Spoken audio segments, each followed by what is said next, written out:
Welcome to Grind and Flow, the Creative Minds podcast. I'm your host, Chuck Moore. Quick heads up about some potentially challenging content in this episode. We touch briefly on suicide, and there is some mature language. Bottom line, please be aware of where and with whom you might be listening. Hope you can stick around, though. This is a good one. On Grind and Flow today, I'm happy to welcome Scott Thompson, writer, actor, comedian, and member of the iconic Canadian comedy troupe, The Kids in the Hall.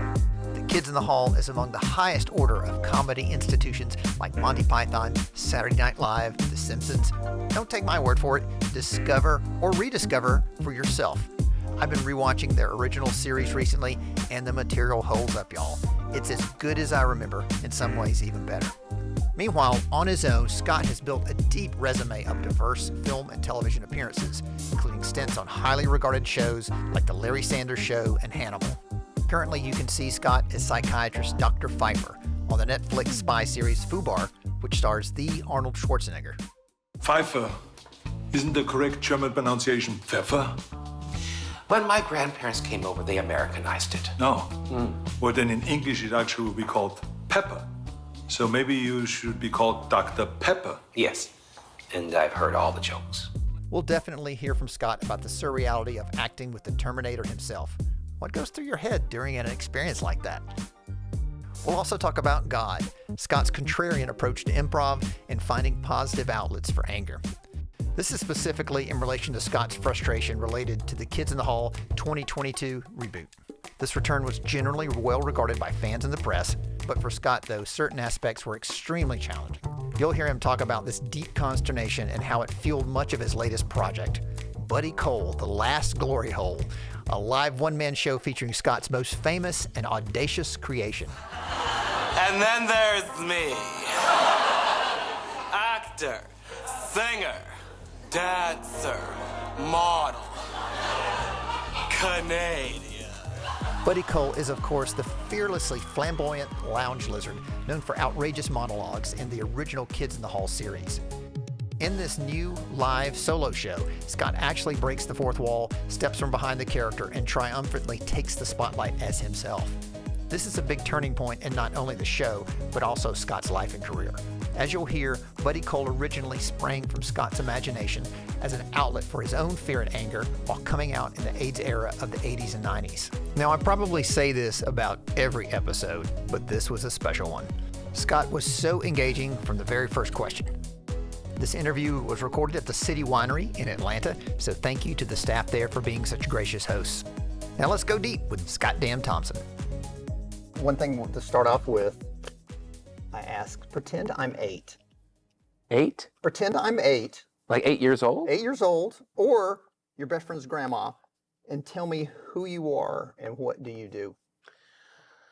Well, my name is Scott Thompson. I'm a comedian, and I'm a member of the Kids in the Hall, and that's a comedy troupe that has had a very long history, and we recently did a reboot that from the outside appeared very successful, and it appears that we actually were let loose, but the truth is nothing could be further from the truth. And I waited for a long time to tell the story, and now I'm doing it through the use of a character of mine, also more like an alter ego. You know how when you're playing and you have a friend that's, you don't want to say what you want to mommy, so you have your special friend tell mommy? That's what Buddy is. Because sometimes you can't tell mommy and daddy what's really happening. So, and sometimes you don't have the words for it because you're just a little boy. But you know that your friend will have the words. And sometimes you're so angry you don't know what to do. And you just hurt things and hurt yourself. So this friend has an ability to sail over those because he's made peace with all of it. But you're just a little boy, and you're trying very hard you're just learning how the world works, and you're not really aware how much evil there is and how bad people can really masquerade as good people. And sometimes things happen in life, like a storm or a scamdemic, that allows evil, bad people to come in and do bad things under the cover of darkness.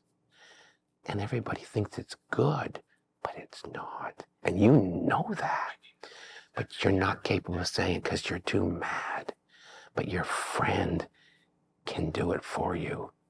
And then one day you go, maybe I'm all grown up, and maybe it's time for my friend and I to come together.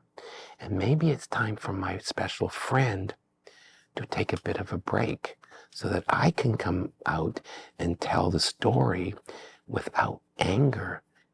And that, because when you're too angry, people don't listen. And now you think, and now you're at a place, you're all grown up, and you know that you're ready to tell it, because you're not going to let anger make you punch a hole in the wall. You're going to say, Mommy, Daddy, this is what the bad people did to me.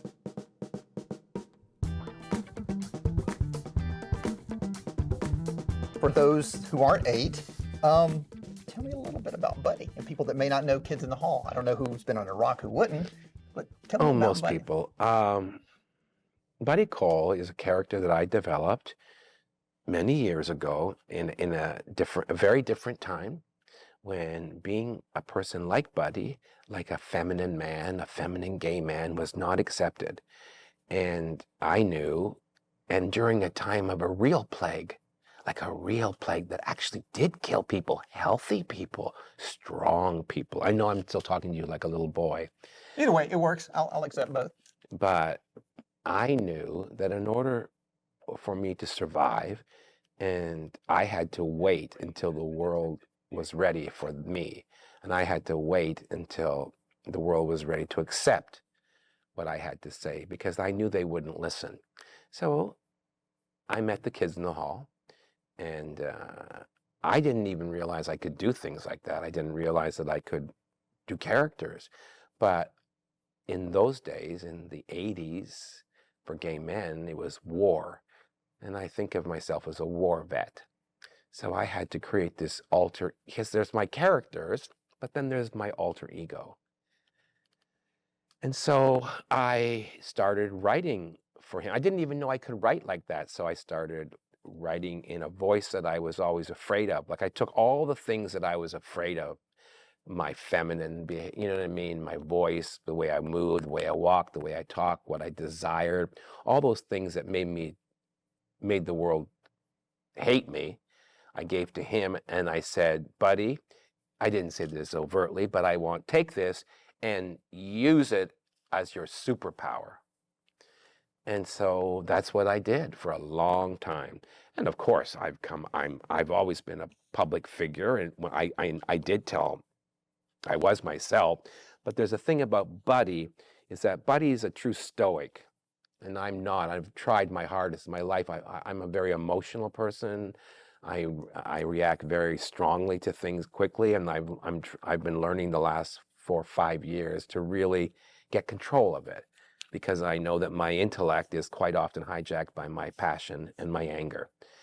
So Buddy doesn't feel any of those. It's not that he doesn't feel, it's just the fact that he's in full control.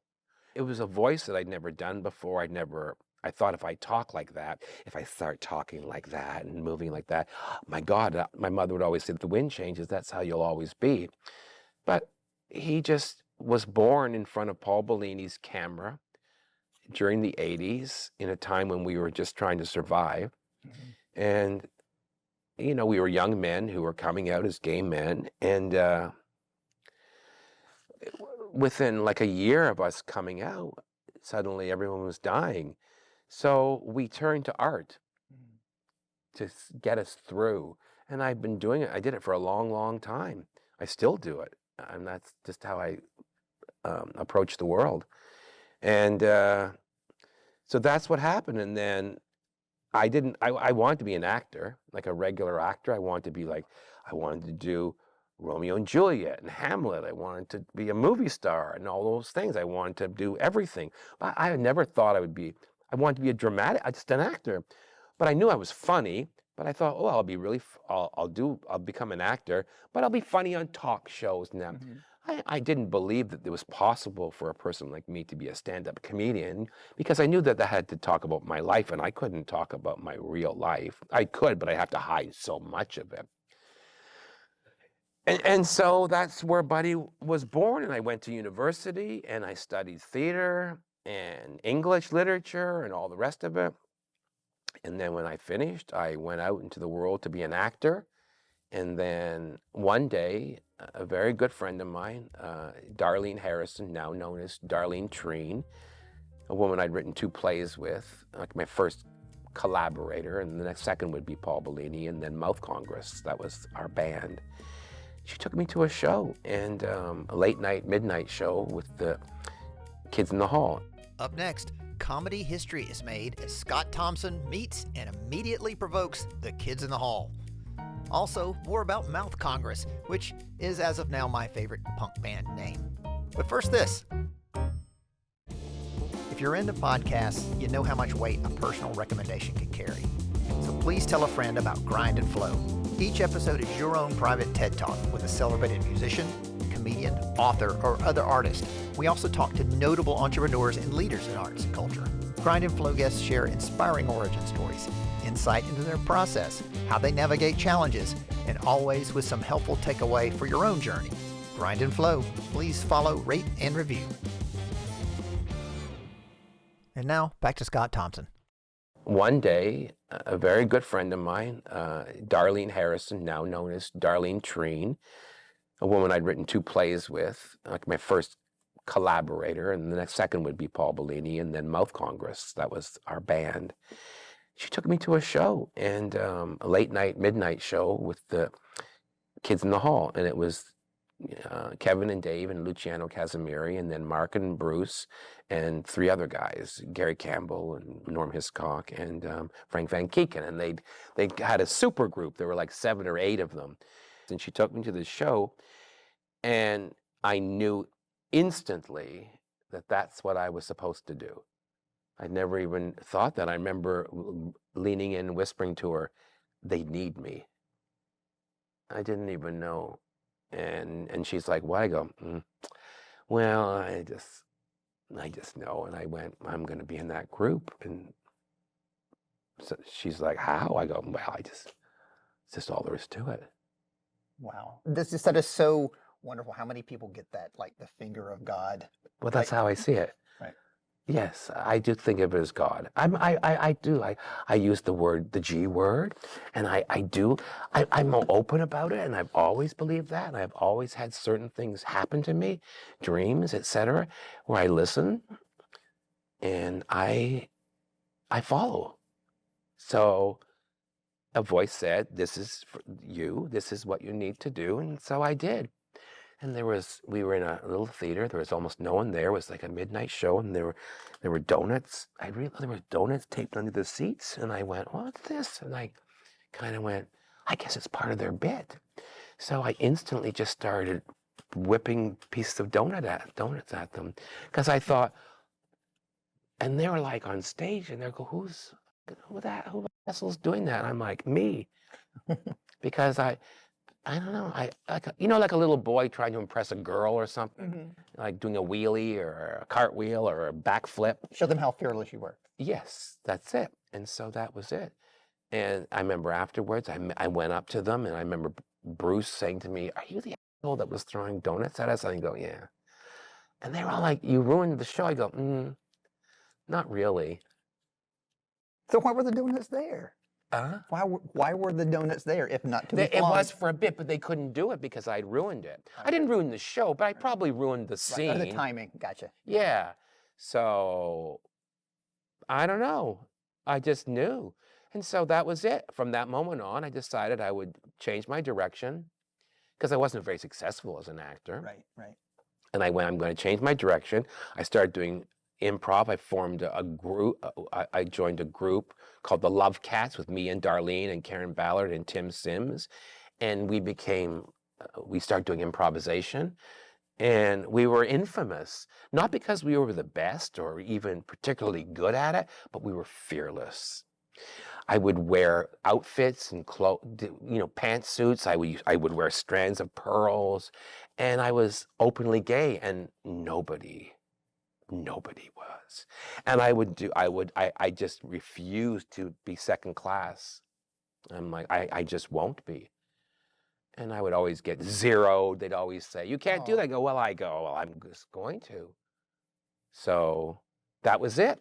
And then Mark, he saw me do an improv. The kids in the hall knew that I was in this world of improvisation. And he saw me do an improv one day where it was like I took a mock dump, and then I pulled out an imaginary turd and I held it up to the sky, and I was speaking in Shakespearean verse. We used to improvise in iambic pentameter and stuff. And I started doing, like, you know, Yorick's skull. I did Hamlet's speech to a turd. Fake. I mean, it's not a turd. And Mark was like, that guy's crazy. We need him. And then the others were all against it. They're like, no. But then the other three of the guys left, and then these kids in the hall were forming. Mark said, why don't you just join us one night? And that was all I needed. And so I arrived with a bag of wigs and costumes. Off you went. And I went. And I knew that the moment I did it, that there was no getting, I was like, they had, I know this sounds very arrogant, but I just thought they had no choice. Did you have this confidence off stage? No, not at all. I mean, okay, I have confidence, yes. I certainly wasn't confident as a man, but I was learning. But I always thought, I have a purpose and I will have to find it. And I found it. And then from that moment on, I was like, well, because in university, theater, they kicked me out of theater school. I finished my degree in English literature, which is probably a real boon for me, because really you can't learn that stuff anyways. But I was looking for my path, and I found it that night, and that was it. I never looked back. And so they asked me to join, and I don't know if I was particularly good. Like, I didn't know how to listen to people. I grew up in a large family, so you had to fight. I grew up with 4 brothers, so we were like wolves. Okay, there you go. That's some good training.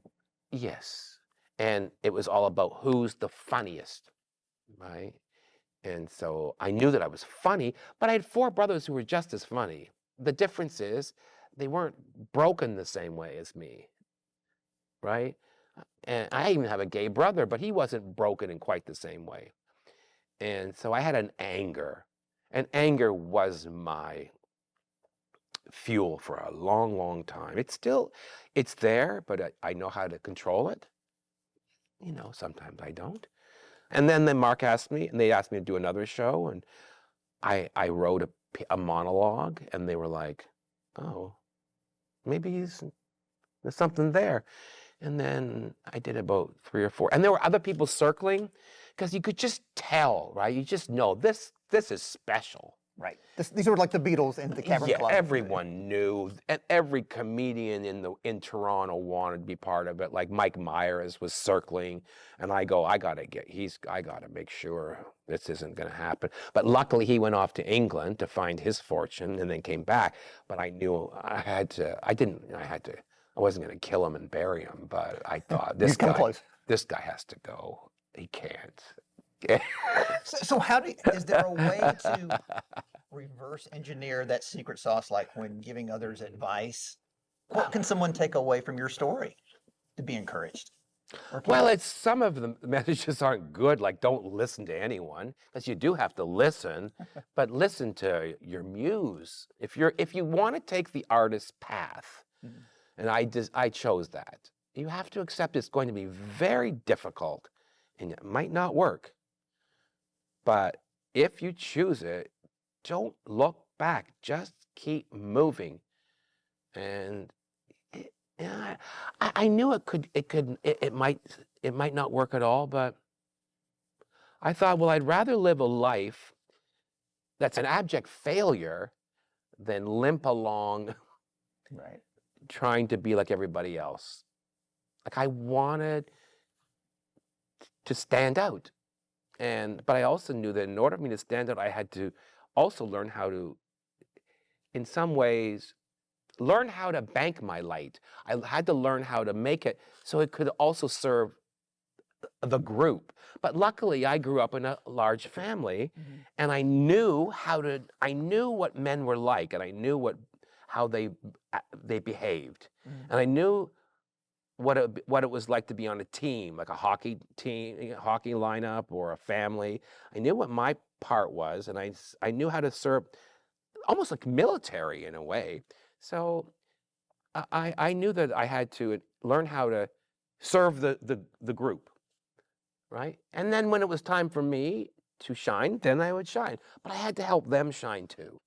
Was that a hard lesson? Or Yes, very hard, and it took a long time to learn. any examples of like a turning point? Yes, like, like one time I was doing a sketch and there was a nail in the wall and I banged it and it went through my hand and I was bleeding. But I took the blood and I turned it into a sketch. But I didn't stop.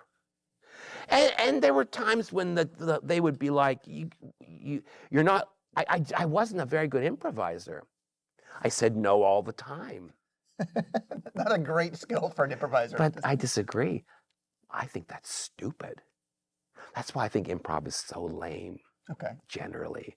Because you're never going to make art if that is the case. Because life is filled with no. And the kids in the hall were punks.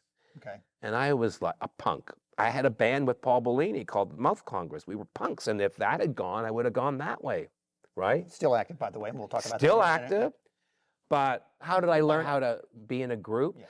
Just basically being attacked by the others, like Bruce hitting me or something like that, kicking me. Yeah, shut the f up.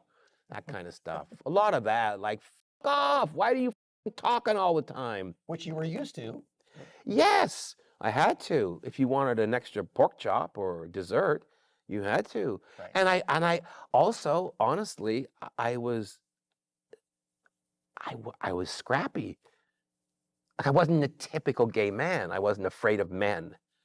And I could, this might not be embarrassing, but I could fight physically and mentally. And they eventually realized that if you're going to hit me, I'm going to hit you back. Like, I'm not going down. You meet me in a dark alley and I'm walking out. 2 men enter, 1 man leaves. Well, that's the way I was. Right. So anger. In a recent interview, you talked about how it can certainly be okay to be a fuel for your art, but that can't be the headline or it turns off. No, especially when you get older, people just see a cranky old man. So, when you're younger, it's hot, it's sexy. But when you're older, it's cranky. When and how did you find that out? When people started not wanting to have sex with me as much as they used to. That's always a good yardstick, right? Yeah. Your boffability. Yeah. Yeah. What did you call it? Boffability. Boffability. It's like hilarious. 20s euphemisms. Boffability. Yeah. Yeah. So I did some stupid things. I ruined I ruined opportunities with my anger. I broke a lot of things. I screwed up some relationships.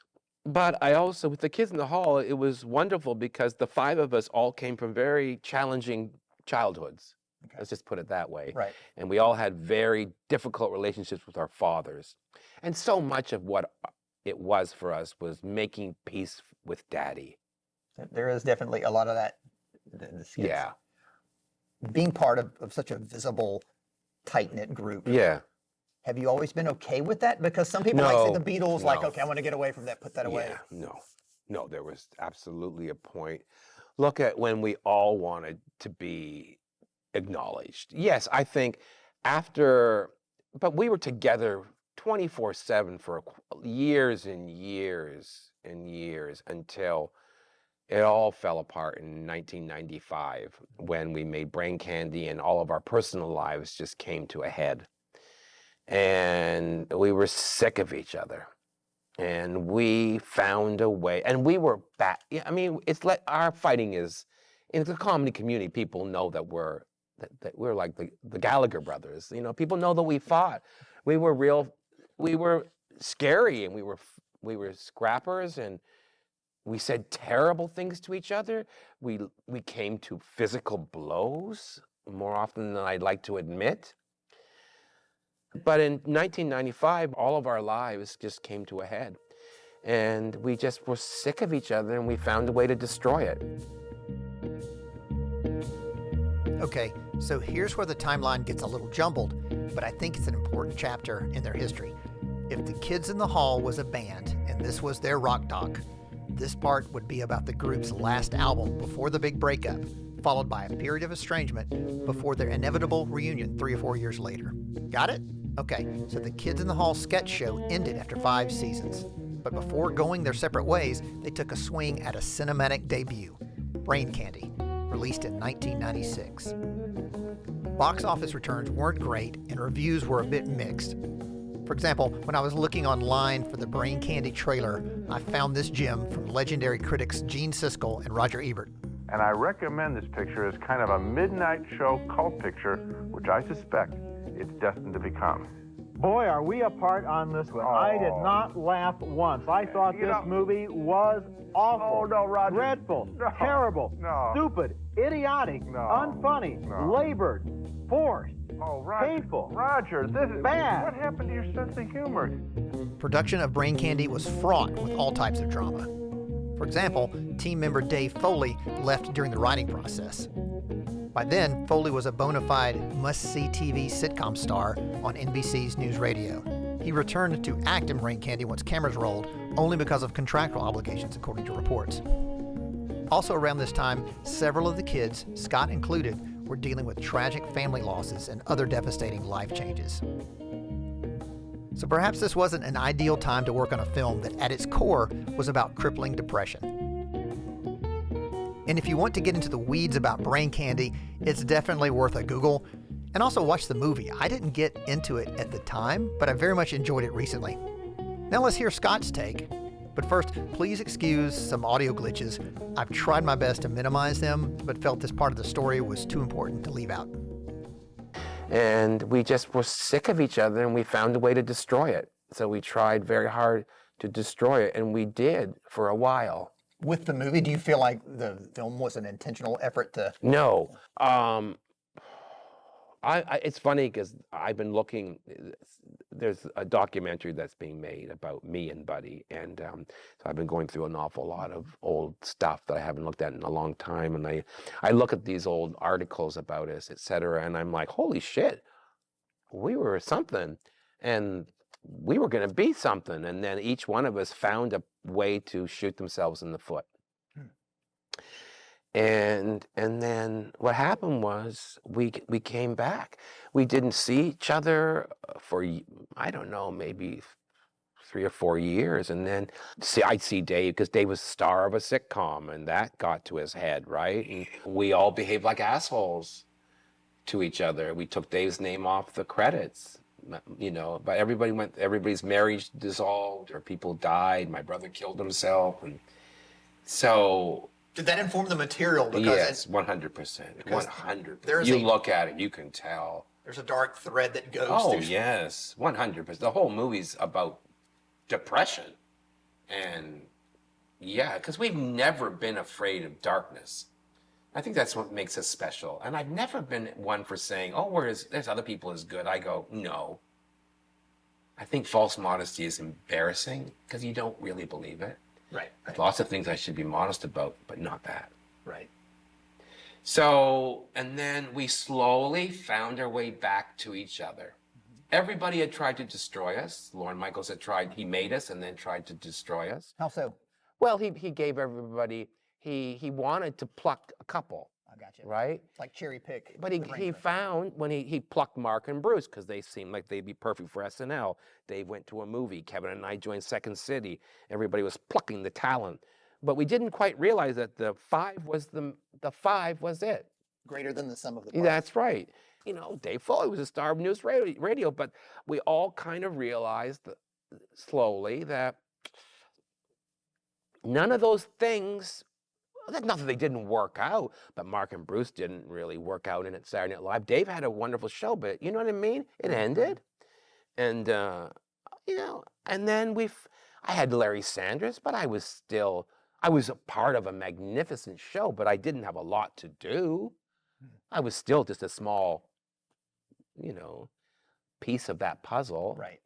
And I knew the Kids in the Hall I got to do so much more. And I also realized that in Hollywood, I was being used by progressive people to show off their credentials. Right. And I was disgusted by that. Like I go, can't you see what I am? I'm just an artist. I'm a comedian. I'm as good as any of these people. But you are using me to show off how progressive you are. And that disgusts me. And so we just found our way back to each other. We all, like Dave and I met for lunch. We wore dark glasses. To draw attention to yourselves? No, we didn't. We just because we couldn't look at each other. Oh. I was so angry at him for what had happened, and he never acknowledged my brother's suicide, and that just it ate me up inside. That would be tough. And the suicide was around the time of the film? 10 days before we started shooting. Oh, Scott. Yeah, Oh.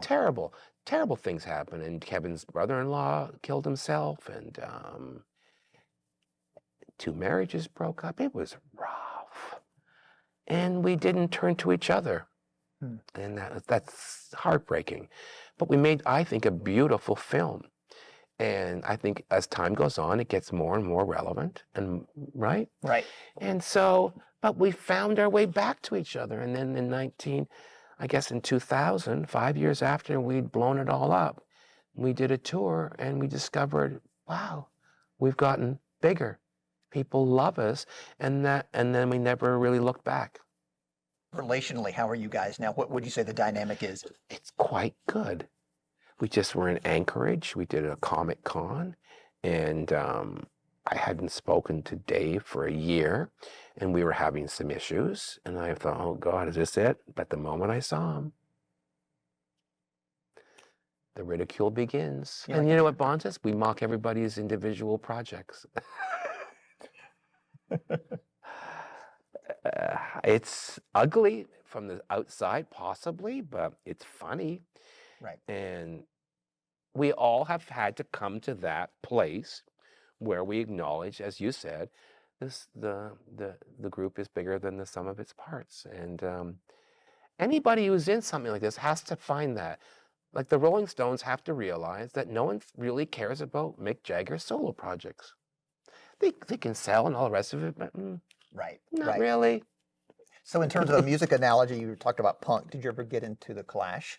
Yes, very much. Love There- the Clash. Love the Clash. The main documentary about The Clash, there's this heartbreaking interview with Joe Strummer. He lamented firing Mick Jones at some point, and he said, look, when you have that thing, You don't- do whatever you can Absolutely. to hold it together. That's what I tell anybody who thinks that chemistry is common.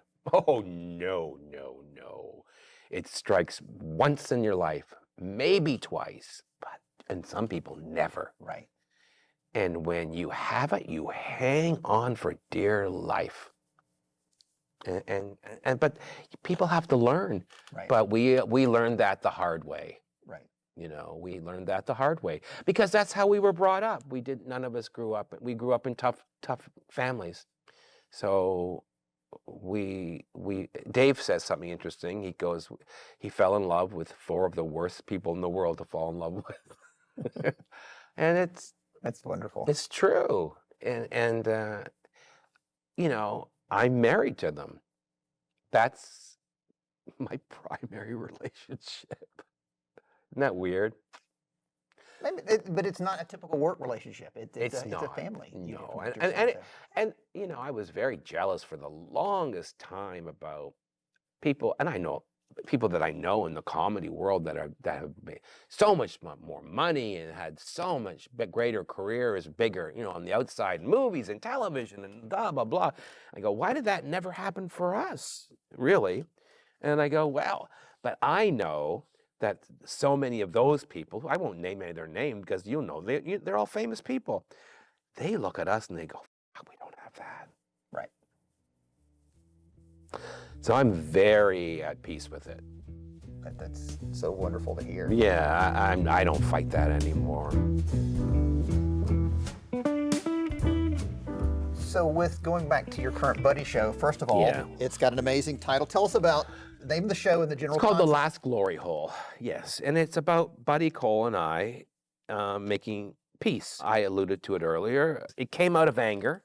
It came fury. Right. The experience that the Kids in the Hall had with Amazon was very, very difficult. And we went through censorship that we've never seen before. Well, especially different kind of censorship. When we first started out, all the censorship came from the right. And then over the last 30, 40 years, it's moved to the left. And that's what, but I'm used to it. The other four didn't quite realize, you know, and the way that the West turned on men, right? And white men particularly. And we made this in 2021, 22, when white men were garbage and you couldn't say anything and we were treated terribly. But I'm used to that.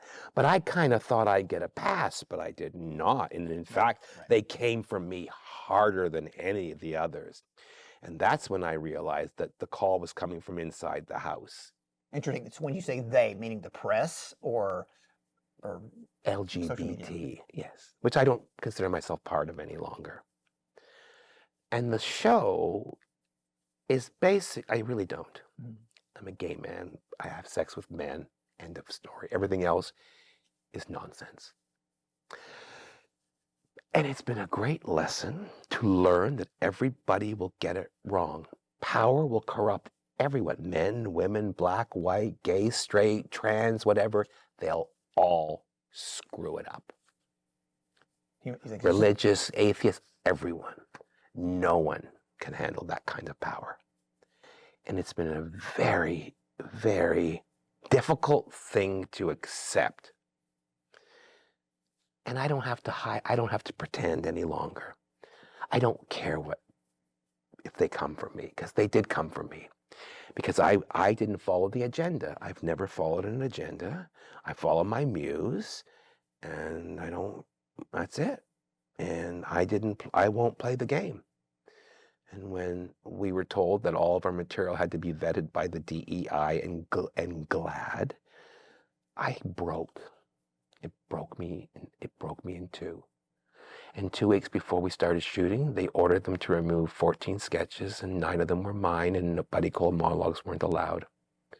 I did a piece called The Last Glory Hole. That's all I could do, which I find sad because it's about Buddy kind of retreating. Because they don't want to hear my take. They neutered us. They made a documentary called Comedy Punks and then wouldn't allow us to be punks. And the other 4, they're straight guys. They didn't understand that this is what was happening. I did. And I knew that it was evil, and evil is disguised in many ways, and it came in the cover of darkness, aka the pandemic. And that's how I saw it. I saw it in very big terms as a battle between good and evil. And I knew that I would be called bad, but I don't care. I was so consumed with anger when that happened that I didn't even know if I could go through with the series. And then the other 4 said, you know, you can tell the world. And I went, no, I can't, because all they'll see is a screaming old white guy. In 2021, I will lose. I had to wait till the winds changed. And now the wind's changing. And so now I've also gotten control of my fury, and I've hitched it to Buddy. Because I thought I was done with him, but he was like, sweetheart, you can't handle this. So and that's it. And the show is about, I take all the pieces, there's so many, I submit, there were 7 monologues that they wouldn't even allow. I mean, they just wouldn't allow so much of my material. Right. I'm in the show because I'm prolific, and we're prolific, and you can't stop us. Right. And no matter what. But it did not have the impact that it would have had if they hadn't put the boot on us. Right. And they put the boot on our neck. And the world and legacy media is completely left and liberal, right? Let's be honest. And I'm this guy. I know that both sides are screwed, and they go like this, and now they're meeting. That's how I see it. And I knew that I couldn't because I was too angry. And I knew I had to wait until Buddy had taken it and transformed it into comedy. And now I have it. The story begins with Buddy I begin with these pieces that weren't allowed. I'm killing it. The audience is, I get standing ovations every night. People are ready to hear this. They're ready for me to take their hand and go, this is going to be difficult. You're going to have to look in the mirror and realize you are part of the problem. But it will be hilarious. And you will get to the other side. And you're not a bad person. I'm not a bad person. You might think I am, but history will be kind to me. And so this show is Buddy doing this, and then about halfway through the show, he starts to sense that he might not be real. And then about 3/4 of the way through, he starts talking about Amazon, which confuses him because he's not me. What does he know about Amazon? He's a character, right? But in his mind, Amazon isn't the company. It's the mythical river. For him, it's and then these two goddesses, the GLAAD and the DEI, rise up out of the river to destroy him. I know, it's nuts.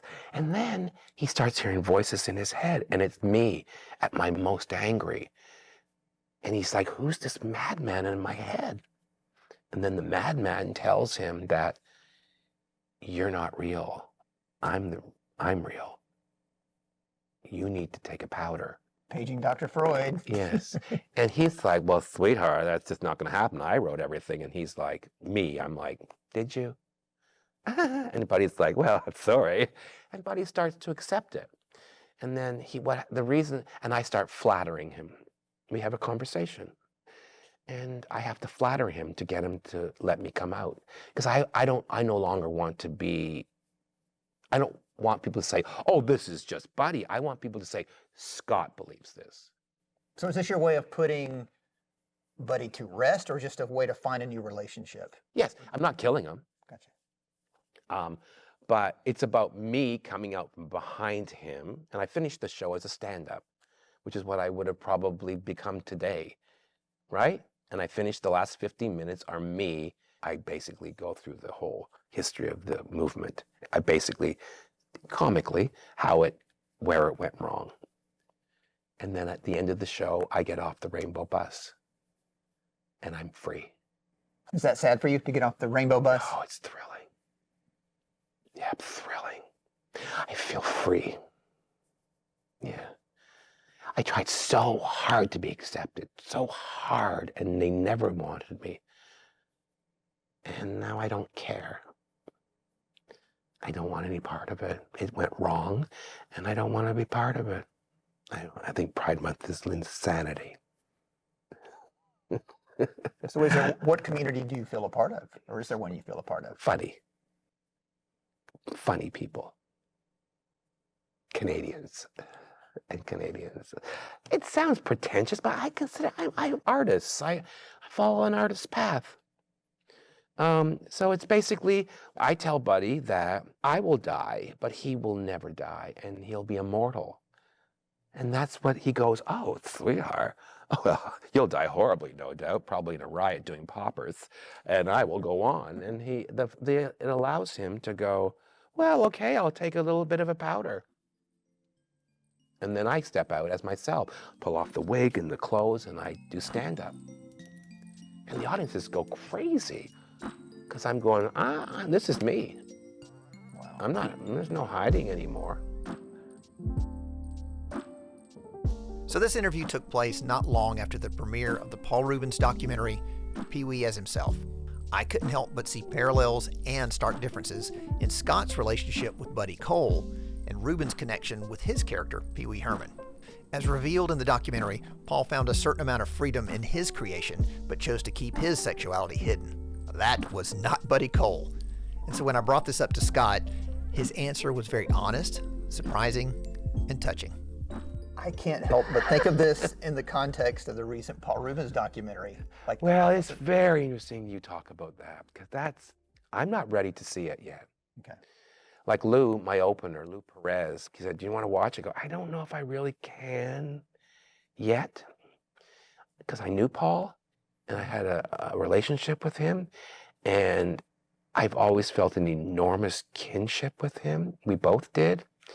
And I didn't know if I was ready, and I will be. When Lou leaves me tomorrow, I have 4 dates that I have to do on my own.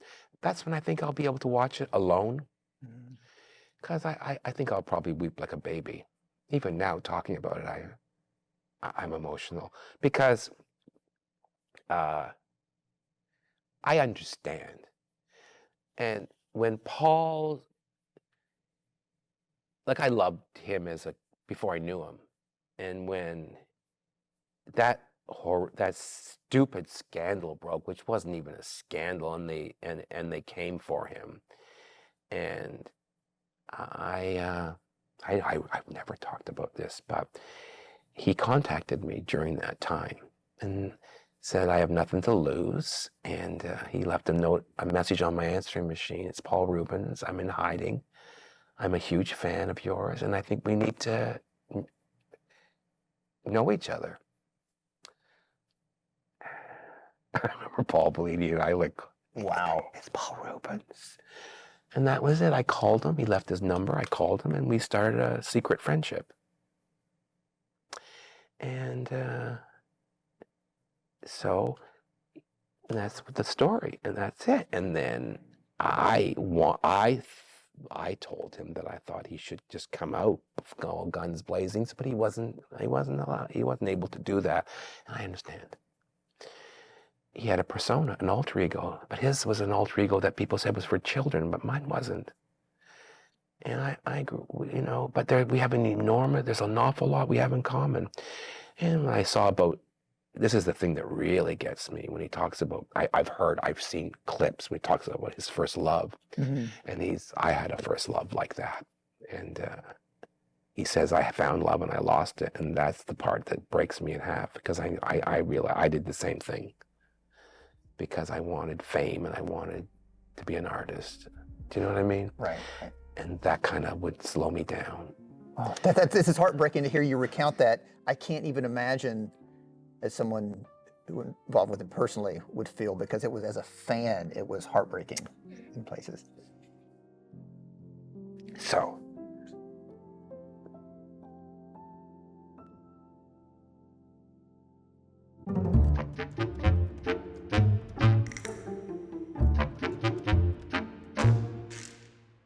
Tell us about the show you're on.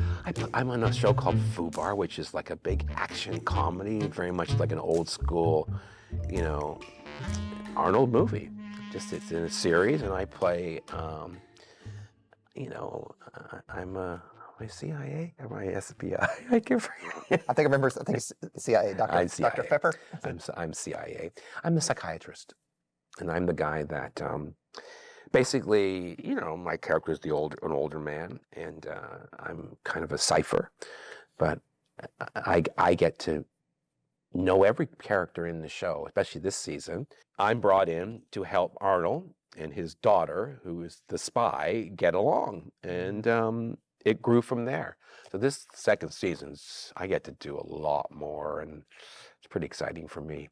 I'm Dr. Pfeffer, and I'm a psychiatrist, and I'm a master at human behavior. What's it like working with Arnold? Well, he's as great as you think. He's truly a remarkable man who's led this incredible life, and he's one of those people that really wants to learn constantly until the day he drops. Like, he doesn't really see obstacles as obstacles. And I accept that. I get that. It's like an obstacle is just a way for you to get better. And failure is the best thing that can happen to a person. Right? Is this something you've gotten from him, or that that I've gotten in life, but I can see he's the same. Okay. I don't think he looks at things and goes, oh, this will hold me back. I'll get better for this. And so he does. I mean, I was definitely intimidated when I first started working with him. I couldn't believe that I was doing scenes with Arnold Schwarzenegger. So what's your self-talk during something like that? How do you coach yourself through times like that? Well, you make sure you know the lines. Although that first scene, I couldn't remember anything. You just have to remember that they're just people, right? They're just people. It doesn't matter. But he makes it easy, because he's one. You can tell that the crew, everyone in the show, no matter what position they have, whether they're a guest star or a grip or whatever, he gives them all the same kind of treatment. And so, but he's the commander, right? And so you follow him. I'm looking at the Terminator. What are you gonna do? Oh my God, it's the Terminator. So I'm fascinated by how self-talk manifests in different people. Do you have a common voice, or are you a football coach? Are you a kindergarten teacher? How do you deal with football yourself? coach? Get it together, Thompson. Come on. You're letting the team down. Yeah. Nice. It's just the man. Come on. He's been through the same, you know what I mean? He's just puts his feet in front of each other every day like everybody else. Stop being a baby. Yeah, more like that. Okay. Yeah, I use shame. I don't want to let the team down. Right. There was a transformative thing for me that I'm trying. A musician, Aaron Lee Tashian, amazing. He actually played with New York Dolls in later incarnations, but a wonderful songwriter. He was talking about how he gives himself grace with his self-talk. Almost like, hey, I know what you're doing. You're anxious. You're trying to make me safe, but we don't need that right now. Yeah, that's good. And I was just I have a hard time because I lapse into the football coach. Yeah. You think that's what you need? Well, also it's also kind of a form of arrogance to go, you're so special, right? Right. That, you think you're the only person that has to fight with this self-doubt. Come on. But I also, I do give myself maybe more grace than I ever did before, where I go, I'm doing okay. I'm doing okay. I'm still working. I'm still doing work that I think is relevant. I'm still getting audience. I still feel like a very vital person, right? I'm not wallowing in my past. I'm not taking the easy way, and that's important to me, So. And you're able to do that regularly, like take some Yes. victory laps. Yeah, the Mouth Congress album, after Amazon, I went to Paul and I said, let's make another album. Let's do something that's just pure art that no one says no to.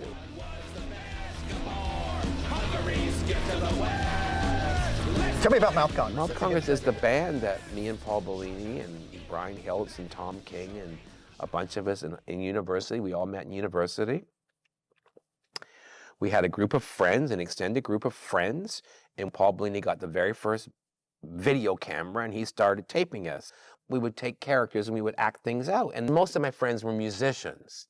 We were we never really learned to sing very well, but I've never really thought of different art forms as that alien to each other. I always thought, well, if I lose this ability, I'll learn to do that. If I do that, I'll be a dancer. If they cut off my legs, then I'll paint. I think I think that the artistic impulse, they're not alien to each other. So I go, well, I can write and I can perform, but if I can't, I'll paint. And I don't, to my dying day, I'm going to create stuff. And so Mouth Congress was just us friends just making up songs. We'd get high, we'd go into the basement, they'd start jamming, and I would start blah, blah, blah, blah, blah, blah, making stuff up. And Paul would film it and he'd make stuff up, and we just kept doing it. And we never had any success, really, but we were kind of an infamous group in Toronto. People were like, what? We would do costumes, we would have elaborate shows where we would have characters, and it was all happening in congruence with the kids in the hall. And so I was balancing, and I knew that one of them would go. And what I realized was you couldn't be an openly gay rock star. I wanted to be a rock star, but I couldn't. There's no way I was going to be. So, but the kids in the hall, I could hide it through characters, and that was it. And I just knew the kids in the hall was going to go. So I went that way. And then many years later, I went to Paul, this experience with Amazon was really difficult. Let's make an album. So we made a double album. And we've been discovered. What had happened was about 7 years ago, Paul put all of our music online, and then a company called Captured Tracks, the CEO, started going, who are these weirdos? And he gave us that was our first album, Waiting for Henry, a double album. So we've made 2 double albums. So we've made 4 albums, really. And that was all of our old stuff remastered. But this was new. We wrote all these new songs, and we would just we got like me and Gord Disley and Rob Roa and Paul and Warren Phillips and Tom King. We just started writing songs again in my living room. I would just jam, and then wherever they went, we'd work on them. We go, well, this jam is about a werewolf, so let's try to figure out what the story is there. And then we do it again, and then we'll go, oh, let's see, we'll write the lyrics, and then this is the story. So it all came, it was very organic. Mm-hmm. It took us a couple of years, where we would just meet and write and work and perform. You know, I financed it all myself, and because I thought, well, I don't care. I have no idea if this will ever have any impact. It doesn't really. I mean, weirdos like you know about us, but you know, I wanted to cleanse myself from the experience that Amazon was. And I know it seems like I'm dumping on this show, because I am proud of the show, because I'm proud of us. But again, that impulse was anger, right? But it was a positive way. Yes. Instead of turning it into yourself. That's right, because I punished and then and what came out is Valley of Song and The Last Glory Hole. So now I look at it and I go, well, thank you very much, GLAAD, DEI, you know what I mean, Amazon, for putting such obstacles in our way. Because look what you've done. You tried to hurt me to protect people like me from me. That's insane. And what you've done is you allowed me to be reborn. I'm like, now I kind of go, well, thank you very much. Because I could just be wallowing along, doing the same old thing, making tons of money. And I'm not, but I'm doing very well. No matter how much money I make, I live exactly the same anyways. So what's the point? Like, would I be happier with like $100 million? Right. No. How much is enough? Would I be happier if everyone knew who I was? No. Like, I go around, I can still observe people. I can be a real looky-loo. No one's looking at me. You know what I mean? People know me, but not like I'm not a big star. Seems like you might have a good, healthy amount of fame. I think it's the sweet spot. That's what I've come to realize, is the sweet spot is this kind of fame. And I didn't know that before, when I was a kid that just wanted to be a superstar. But all that really is a Band-Aid for your pain, right? Because anybody that wants that, there's something broken. But I'm pretty happy. Like, I'm pretty happy. So pretty happy is good enough. Is this something you've gained with age? That's part of it. Yeah, it's part of it. I'm not a sad sack. Like I go back and forth. I know, I accept that there are times things are going to be horrible. Right. I've had a lot of bad things happen. I've been through a lot. At times I would say, God, why? Why do I have to suffer so much? But it's not for me to question.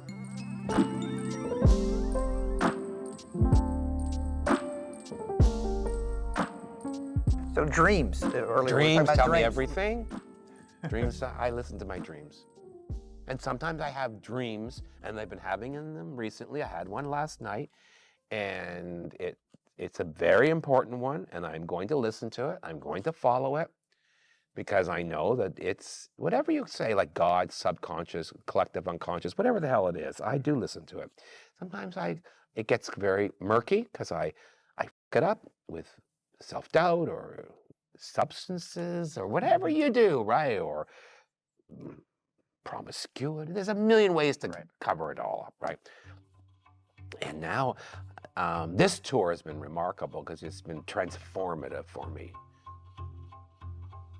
What does self-care look like for you? Religious practices or therapy or anything you'd care to share? Taking care of Scott, what does that look like? Well, I try to eat well. I try to get my exercise. I try to have proper rest sex and nutrition. That's Sex great. helps. You know, I'm not in a relationship now, but I'm not a monk. This is something I'd really talk. It's a little embarrassing. I pray. It's horrible that you think it's embarrassing. Right. Yeah. Yeah. Like I go, I don't know what it is, but I'm, yeah. To what or to whom? God. Yeah, God. Was that part of your upbringing? I grew up in I wouldn't say a religious family, but a churchy family.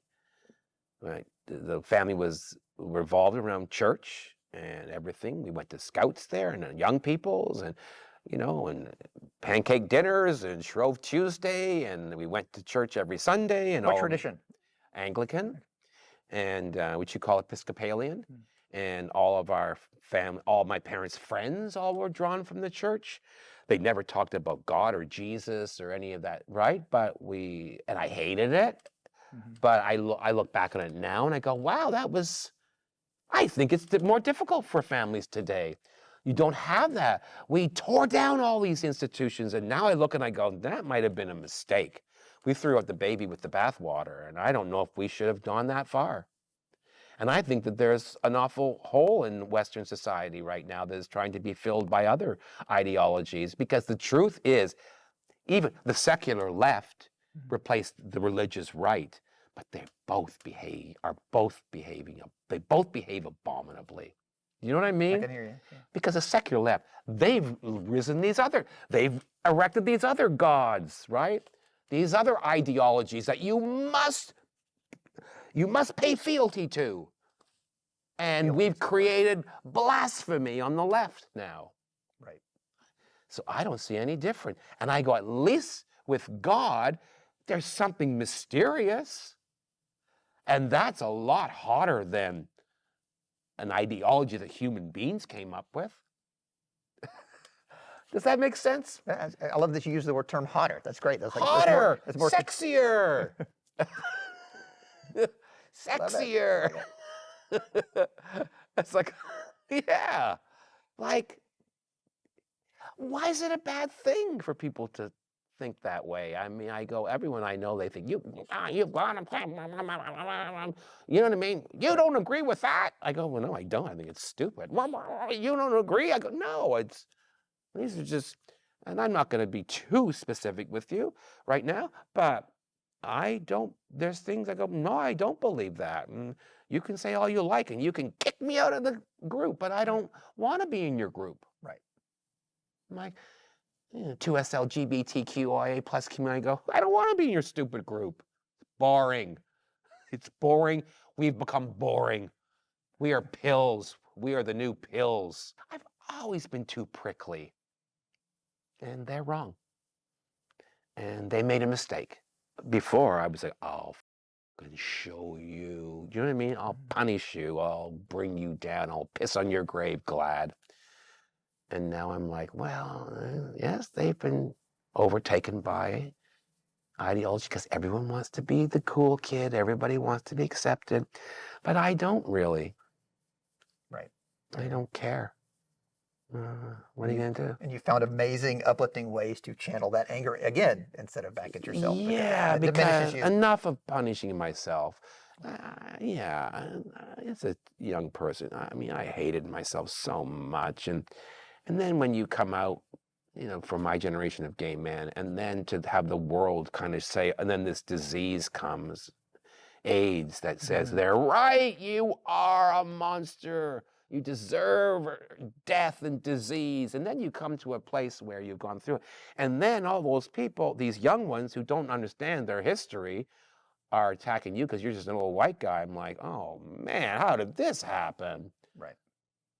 And because they don't want to face what this is built on.